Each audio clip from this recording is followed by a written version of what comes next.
Bienvenue dans le 4e épisode de Aux frontières de la ville, réinventer l'espace périurbain, réalisé par la Gazette des Communes avec le soutien de la Fabrique de la Cité. Nous poursuivons ensemble notre décryptage du périurbain avec nos invités experts au micro de Delphine Gerbeau et Laura Fernandez-Rodriguez, journaliste à la Gazette des Communes. Découvrons ensemble un périurbain sans filtre, finalement tel que le vivent aujourd'hui les habitants de ces territoires. Retrouvez-nous sur toutes les plateformes de podcast, le site de la Gazette des Communes ou celui de la Fabrique de la Cité, le think tank dédié à la prospective urbaine. Bonne écoute. Le périurbain est-il une machine à grignoter du foncier agricole ? Dévore-t-il vraiment la campagne ou vient-il s'installer tout contre elle ? Quelle relation les habitants du périurbain ont avec la nature qui les entoure ? Vous l'avez compris, nous allons donc parler de nature, d'espaces naturels agricoles et forestiers, bref, de campagne. C'est Monique Poulot, géographe et professeure à l'Université Paris-Nanterre, que nous accueillons pour cet épisode. Ensemble, nous allons partir à la rencontre de ce qu'elle appelle les espaces ouverts. Monique Poulot, bonjour. Bonjour.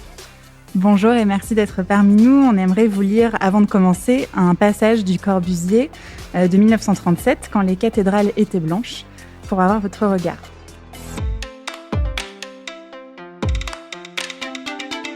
Ils sont des millions qui veulent ainsi fouler à nouveau de leurs pieds l'herbe verte de la nature, qui veulent voir le ciel, nuages et azur, qui veulent vivre avec des arbres, ces compagnons des âges sans histoire. Des millions. Ils y vont, ils s'élancent, ils arrivent. Ils sont maintenant des millions ensemble à considérer leurs rêves assassinés. La nature fond sous leurs pas. Qu'est-ce que cet extrait du Corbusier vous inspire ? Alors, c'est un très beau texte de Le Corbusier. On n'imagine pas forcément que ce soit un texte du Corbu, comme on dit, puisqu'on a plutôt l'image de ces constructions assez importantes. Mais ça dénote bien ce sentiment qui est apparu assez tôt quand même, d'un désir de nature au sens large, si je puis dire, des habitants. On pourrait remonter à la fin du 19e, au début de l'industrialisation, et on a déjà ce sentiment, cette impression, et il va jalonner en quelque sorte toute la période jusqu'à aujourd'hui. Donc on va parler de campagne avec vous. On va commencer par le début. Comment on peut définir la campagne ? Et vous, je crois que vous préférez le terme d'espace ouvert. Alors, on peut parler de campagne, je crois que c'est un très beau terme. Le terme, il y a dedans champ, et on est bien sur la notion agricole. On a parfois parlé d'ailleurs de rural, plutôt que de campagne. Mais c'est vrai qu'au contact des villes, je pense que la notion d'espace ouvert est plus significative. Elle permet d'avoir en regard les espaces bâtis, les espaces ouverts étant un ensemble d'espaces agricoles, naturels, forestiers, et ils font en quelque sorte face à tout ce qui est bâti, tout ce qui est artificialisé, que ce soit le bâti lui-même, mais aussi les infrastructures. Donc c'est un terme qui a été inventé par la littérature anglo-saxonne, dans les villes étalées comme celle de Californie, Los Angeles.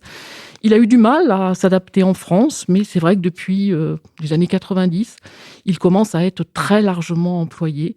Et il désigne bien, je le répète, cet espace générique différent de l'espace bâti. C'était un petit peu vraiment le sens de ce terme espace ouvert par rapport à campagne. Et est-ce qu'historiquement, on peut dire que le périurbain s'est construit contre la campagne ou contre ces espaces ouverts ? Alors le périurbain, c'est l'étalement urbain. Et cet étalement urbain, il devait bien se faire sur quelque chose.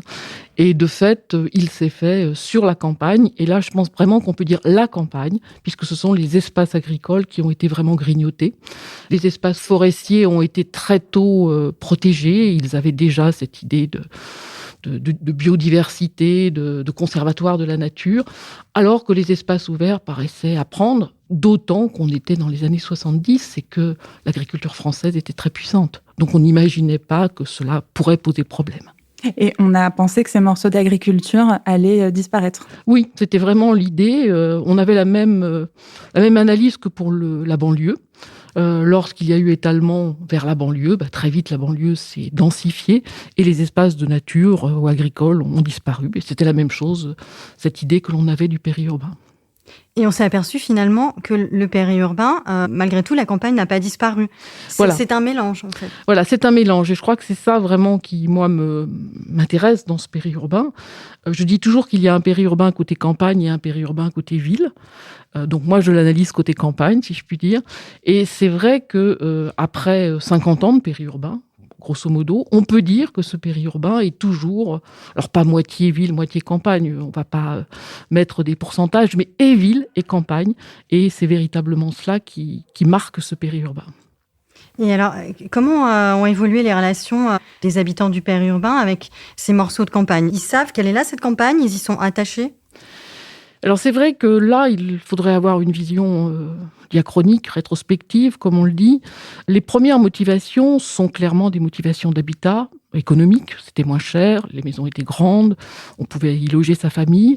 Mais très rapidement, sans aucun doute, ils ont découvert autre chose que la ville.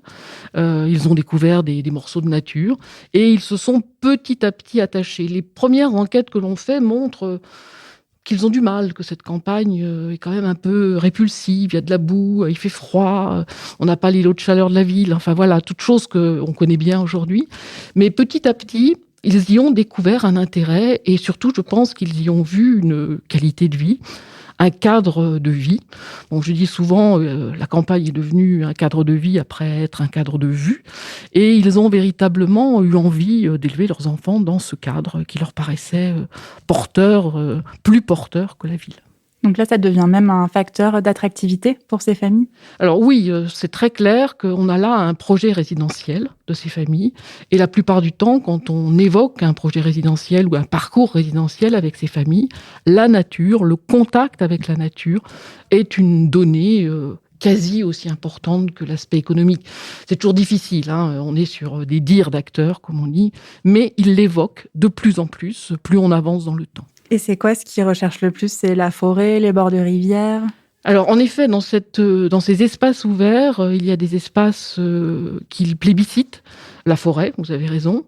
Les bords de rivière qui apportent un peu de vallonnement, enfin de paysages un petit peu différents. Il y a aussi ce qui est plébiscité, les prairies, avec l'idée qu'il va y avoir des vaches dessus. Enfin, on voit bien là une image un peu d'épinal, de nature.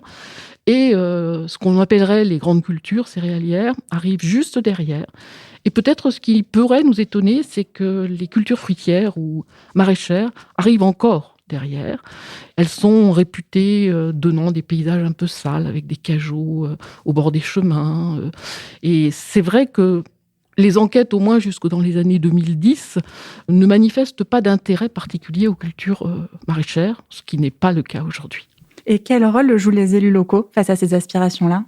Alors, les élus locaux ont pris en charge ces aspirations de campagne ou de nature. Toutes les enquêtes montrent qu'au tournant des années 2000, de nouvelles équipes municipales s'installent. Équipes municipales qui sont souvent le fait de ces nouveaux habitants, avec de moins en moins d'habitants anciens. Et ces nouveaux habitants qui prennent les communes, qui prennent les mairies, sont forcément attentifs aux demandes de ces périurbains. Et on va avoir notamment des documents d'urbanisme beaucoup plus fermés pour éviter en quelque sorte que cette campagne soit grignotée. Alors pour les élus, c'est malgré tout très compliqué, je crois qu'il faut le dire.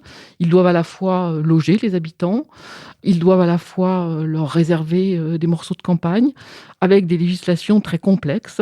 Et on a Lausanne aussi qui arrive. Lausanne qui arrive, voilà. Et c'est vrai qu'ils sont pris sur des logiques très différentes. Obligation aussi d'avoir des zones d'activité, des centres commerciaux, même si la taxe d'habitation ou la taxe commerciale n'est plus la même, mais il n'empêche qu'ils ont besoin de ces ressources. Et du logement social. Et du logement social. Donc on voit bien la difficulté et sans aucun doute, dans un certain nombre de périphéries, c'est quand même la nature qui reste un peu sacrifiée.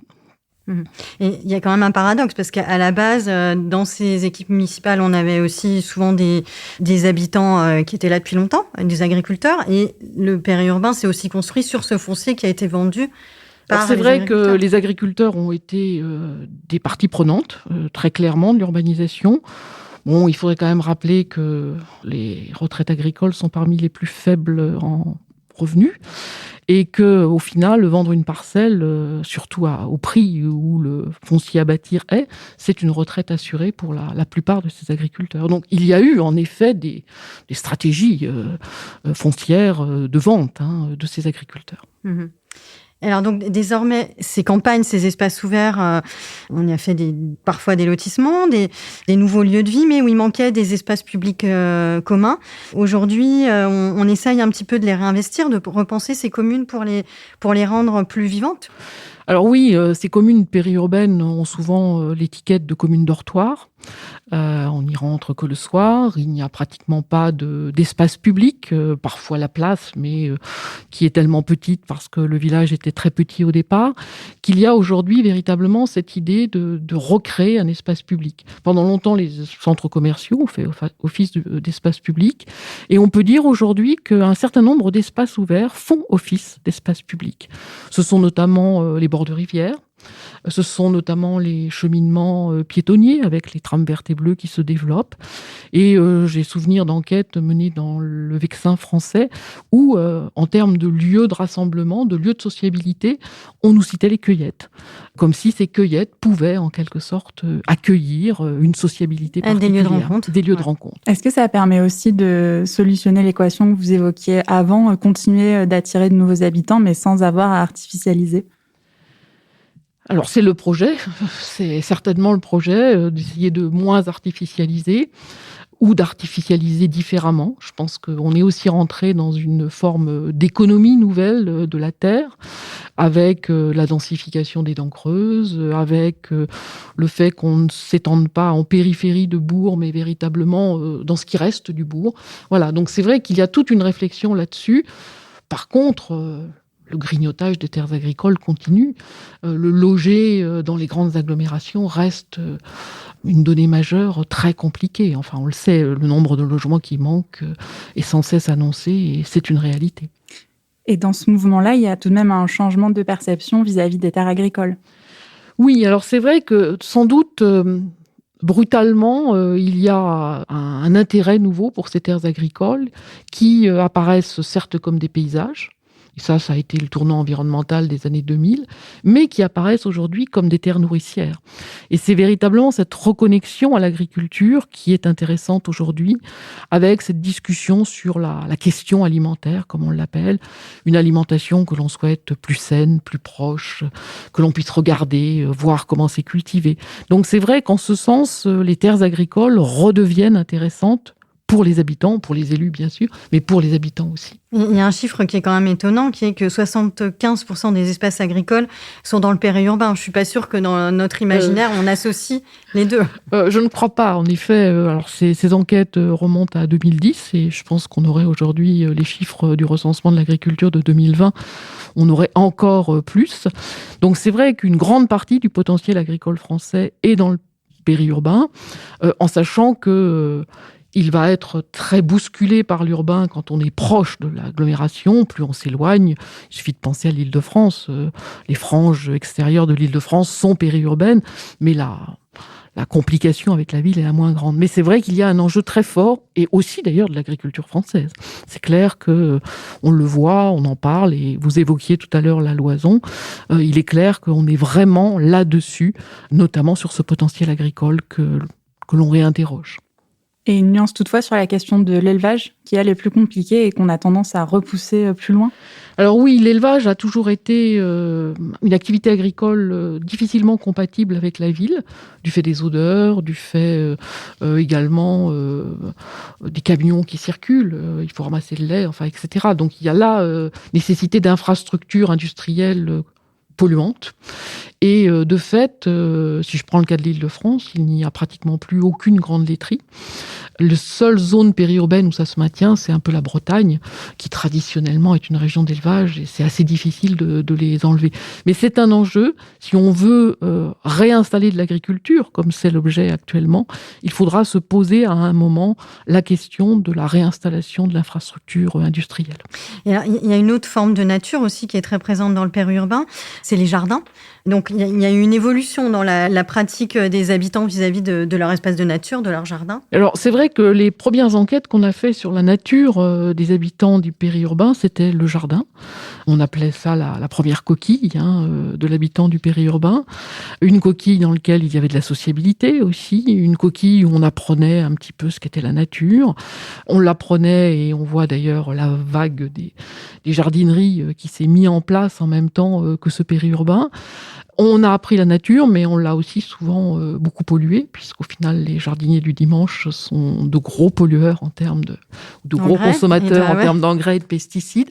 Ce qui est intéressant aujourd'hui, c'est que on commence à revenir vers des jardins non plus seulement d'agrément, mais potagers. Alors bon, c'est pas encore la généralisation, mais des jardins potagers, peut-être aussi parce que les périurbains ont vieilli. Donc il y a cet intérêt du jardin, de l'activité jardinière. Et puis il y a aussi cette idée que le jardinage est une très bonne activité multigénérationnelle. C'est un moyen d'apprendre la nature aux enfants, aux petits-enfants. Et c'est véritablement ce que l'on constate dans les enquêtes aujourd'hui, ce retour au jardin, avec peut-être de moins en moins, on essaie de réduire les engrais, au moins. Oui, une attention un peu plus forte quand même aux enjeux écologiques. Ouais. Ouais. Et est-ce qu'il y a une question de contamination de ces sols ? Alors oui, il y a une question de contamination des sols qui est grande. Les sols périurbains sont pollués, sans aucun doute. Ils sont aussi, les cultures qu'on y fait, on se pose la question de la pollution. Certaines industries agroalimentaires ont d'ailleurs décidé de ne plus collecter dans le périurbain, considérant par exemple que les légumes de conserve sont beaucoup trop pollués. Bonduelle a arrêté de collecter dans ces zones. Donc il y a véritablement des questions très fortes. C'est d'ailleurs une question aussi pour l'agriculture urbaine. Quel est le degré de pollution ?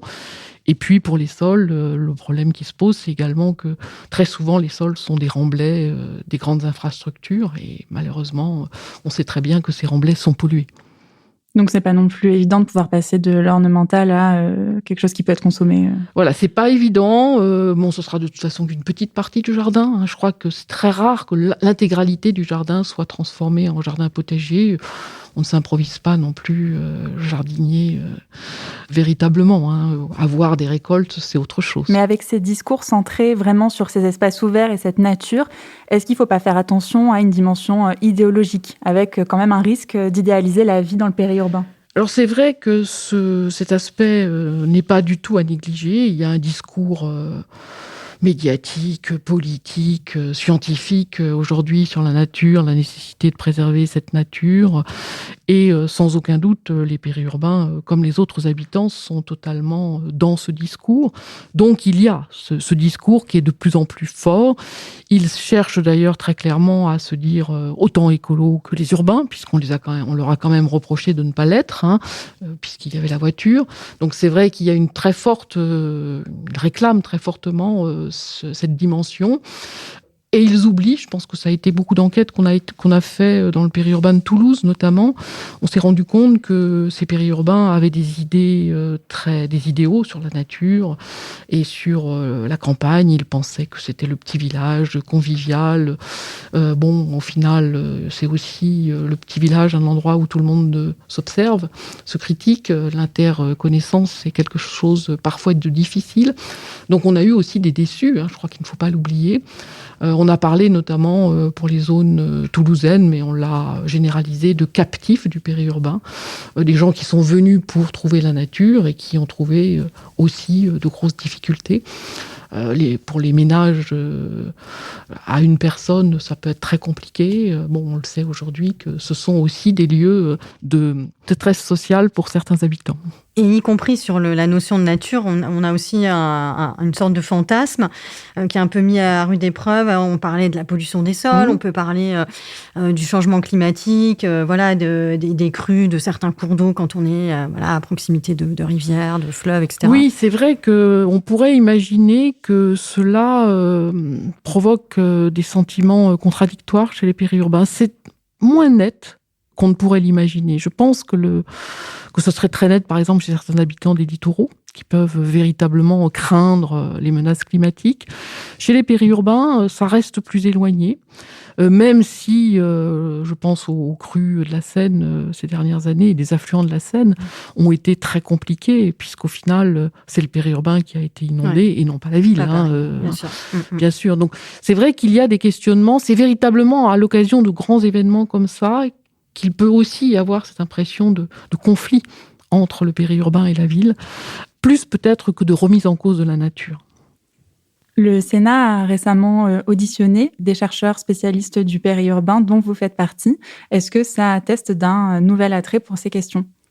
Alors la question est en effet importante, mais ce qui est intéressant, c'est que c'est à la fois le côté ville et le côté campagne qui intéressent cette fois-ci.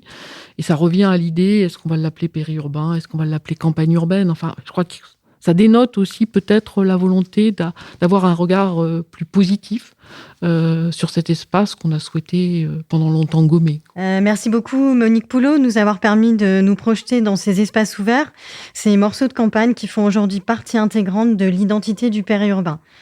Tout de suite, on vous propose de participer au mot de la fin. Comme tous nos invités, vous devez répondre aux 3 questions suivantes par un seul mot. Alors, un mot que vous associez au périurbain. Alors pour moi, ce serait agri-urbain et non pas périurbain. Dans l'idée justement que j'avais tout à l'heure, que j'ai développée, qu'on allait voir des morceaux de campagne qui restent, ce périurbain pourrait devenir plus positif, et même l'appellation de périurbain est négatif actuellement. Le terme de agri-urbain donnerait vraiment sens à une reconnexion entre l'agriculture et la ville. Une zone périurbaine, vous verriez bien vivre. Alors je suis assez attachée aux espaces de bord de rivière. Je ne suis pas une périurbaine très, très originale. J'avoue que les bords de Seine ou les bords de Loire restent des espaces que j'aime beaucoup. Et j'en ajouterai une deuxième, une petite ville du périurbain. Une petite ville du périurbain. Je pense que les services sont quand même nécessaires. Oui, c'est assez crucial, bien sûr. C'est assez crucial. Et le périurbain, dans 10 ans, c'est ? Alors le périurbain dans 10 ans, ça c'est une question compliquée.